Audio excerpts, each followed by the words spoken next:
us exactly what happened with Miss Drysdale. Well, I come around the side of the house, and I see this here lady fighting with a furry-looking varmint. Turned out it was Miss Drysdale.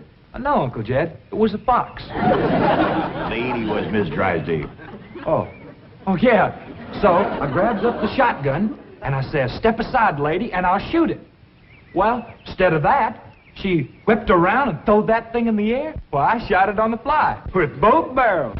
Blew my wife's fox fur to shreds. I wonder if she fainted dead away. I caught her just in time. The chauffeur had to help me get her into the car. She was out like a light. She was stewed to the gills. You said it took 2 men to get her back in the car. You know, Jethro, could be that there fox was Miss Drysdale's pet. Why in tarnation would she want a sneaky old fox for a pet? 'Cause them kind of people are liable to do anything. What kind of people?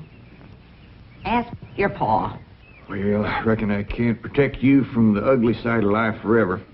You see, Miss Drysdale is what city folks calls what was her husband called it, Granny? Hypochondriac.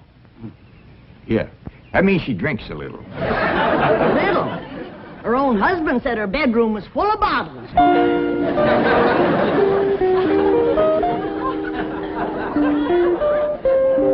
The doctor says she'll sleep for several hours. He gave her a sedative. What about Claude? Oh, she insisted that he have a sedative, too. Poor dog, he's probably the first canine hypochondriac. Well, let's be thankful for one thing, Mr. Drysdale. What's that? The tree outside the window. It completely obscures her view of the Clampett estate. Yes. And if that tree should ever lose its leaves and she gets one look at those hillbillies... It shall not happen. The Clampetts have agreed to accompany me to Palm Springs. Fine, fine. Now, you keep them there until I get Margaret back to Boston. Can do and will do. Maybe it's for the best that you know about that poor woman next door, Ellie. Now you can pitch in and help us get her cured. Yep. I'll need you to help find the makings from a sobering up mash. That's what I'll give her first. But Miss Jane said she was taking us to Palm Springs. Folks don't run off and leave the neighbors when he's in trouble. What are you going to need for your sobering up mash, Granny? Well, most of the stuff I got. But it takes pecan root, wretchweed, sourdough, skunk oil, chimney soot, spider webs, horse mint, snake wort, pepper leaves, chicken gizzards, stump water, coal oil, slippery elm ooze, and turpentine. And a few more things that's secret. Oh, and the biggest toad you can find. Granny, you use a live toad? That's just for testing. I give it a swaller to see how far it jumps. Last time Granny used a sobering up mash, set a new record. Clean over the top of Alverny Bradshaw's clothesline. That's tall jumping for a toad. Oh, this wasn't no toad. This was Alverny's husband, Homer. It was him Granny was sobering up. Well, Ellie, if you're going out in the brush hunting stuff for Granny, you'd best put on some old clothes. Okay, Pop. Well, let's get it going.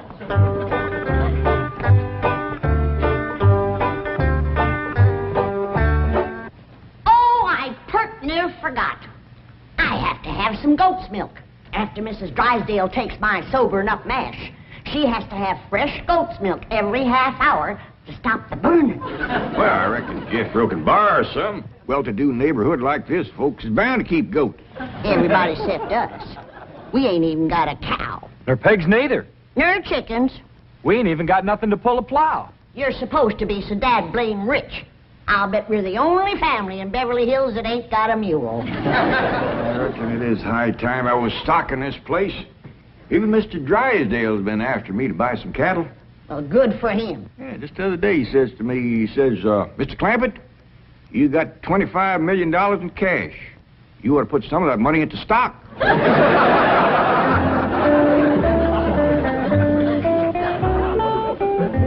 Well, we better get busy now if we're going to find... There goes that music again. Jethro, did you ever find out where that's coming from? No, sir, I didn't. Every time I went to looking for it, somebody always come to the door. This time I'm gonna find it for sure. Yeah, good hunting. Me and Granny will be figuring out what stock to buy.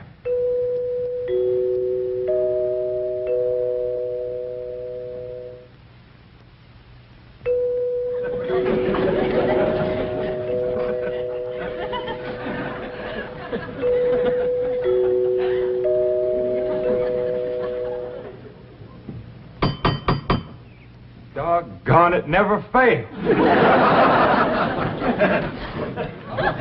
Howdy, Miss Hathaway. Oh, please stop calling me Miss Hathaway. Now, if I can call you by your first name, Jethro, surely you can do the same for me. But, Please? well, howdy, Miss Jethro. How about calling me Jane? I like that better. Well, are we all set to leave for Palm Springs? No, ma'am. Uncle Jed and me's going to town and buy some stock. Stock? Yes, ma'am. Mr. Drysdale, he told Uncle Jed he had ought to put some of his money into stock. He dictated a memo on that. But you needn't waste time driving into town. You can order your stock by telephone. Now, here are Mr. Drysdale's recommendations. He doesn't want your Uncle Jed to get a bum steer. Oh, Uncle Jed, he wouldn't buy no bum steer. Players should be cautious in a bull market. You gotta be careful with cows, too. Jethro, you have the most delightfully bucolic sense of humor. Now then, would you like to ride to Palm Springs with me, or would you prefer to drive and meet me there? Jethro, Oh, yes, ma'am. would you like to drive your own car? Oh, yes, ma'am. I like to drive. Very well.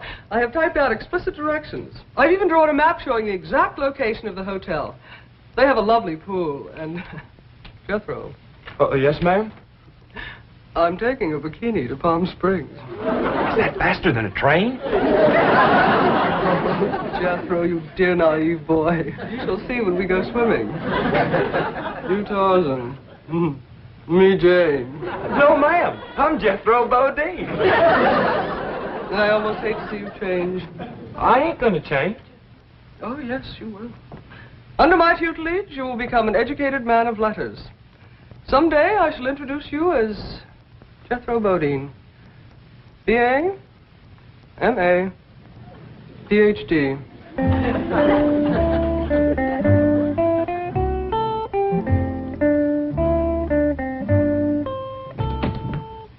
Awful smart woman, but that ain't the way you spell Bodine.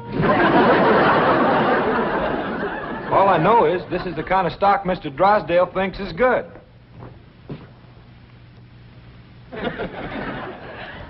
What does that say? IBM. What's that spell? IBM.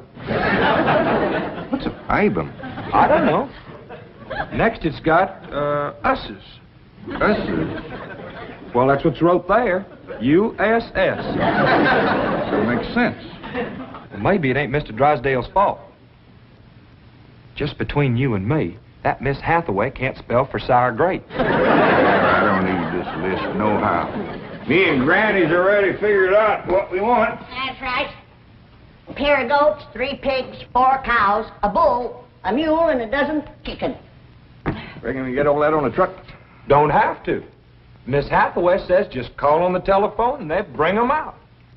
Oh, now, ain't that nice? Hello? Jed, I watched that banker feller. You have to stick your finger in them holes and spin her a while. All right.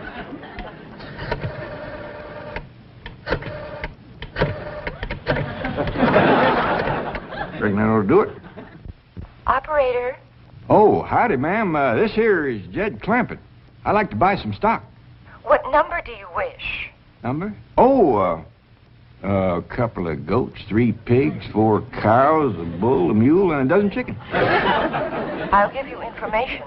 Well, thank you, ma'am. I appreciate all the information you can give me. It's the first time I ever bought stock on the telephone. Perhaps I'd better connect you with a supervisor. 2 heads is better than 1. Supervisor speaking. May I help you? Well, thank you, ma'am. This here is Jed Clampett. I'd like to buy some stock. Do you know the number you wish to reach?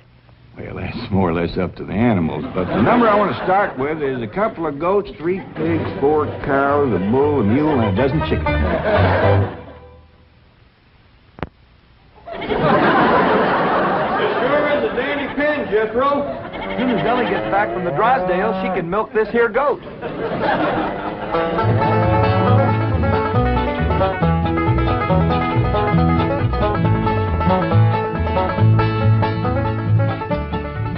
Drysdale sure has got a nice house, ain't he, Granny? Yep.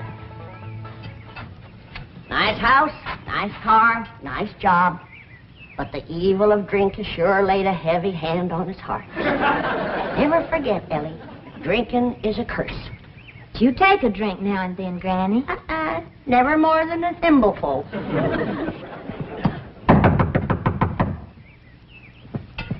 Oh, Ellie, you might have to hold Mrs. Drysdale while I spoon the sobering up mash down her. I'll throw a double scissors and an arm lock on her. Just so you don't cut off her wind, so she can't breathe. Yes? Howdy. We've come to see Miss Drysdale. I'm sorry, madam, but Mrs. Drysdale cannot be disturbed. Are you her kin? I'm a butler. Oh, that must have been her maiden name. You were taking care of her, are you? I am a butler, madam. Well, I'm glad to see that her family ain't ashamed to help her. Whom shall I say called? Well, this here's Granny, and I'm Ellie Mae. Pa and Jethro would have come too, but they're busy with the cattle. Very good. Hold on now. We've come to see Miss Drysdale. Mrs. Drysdale is indisposed, madam. She is not receiving. Oh, still sleeping it off, huh? Well, when she comes to, you just spoon half of this down her and then stand back. Yeah, she'll commence to doing some tall jumping. Don't fight you. We'll be back later with the goat's milk. Want me to stay and help you do for Miss Drysdale? We are managing, thank you. Are you doing the washing and the cleaning and the cooking for her? Certainly not. Oh, just letting it pile up on her, huh? I am a butler. Oh. Want me to haul him out of there, Randy, and wrestle him down? Kin folks have certain rights. Family comes first. He sure is proud of that family name, ain't he? Yeah. To hear him talk, the butlers don't get wet when it rains. Did you say something, dear? Well, speak up, dear. Can I get you something? Come in. I beg your pardon, sir. The butler said some people from a ranch brought this for Madame. From a ranch? Well, he said they mentioned cattle. They called themselves Granny and Ellie Mae. The Clampetts. They haven't gone to Palm Springs. Boy, Jethro, get him in through that gate. That's the way. Suey! Pig! Ah! Get in there. Get in there, pig! Get in, pig! Come on! Get pig! That's the way. Suey! No, surely not. Marie, tell me I'm hearing things. You're hearing things, sir. Cows, chickens, pigs, goats. No.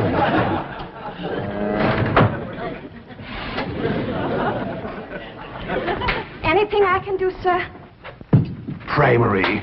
Pray.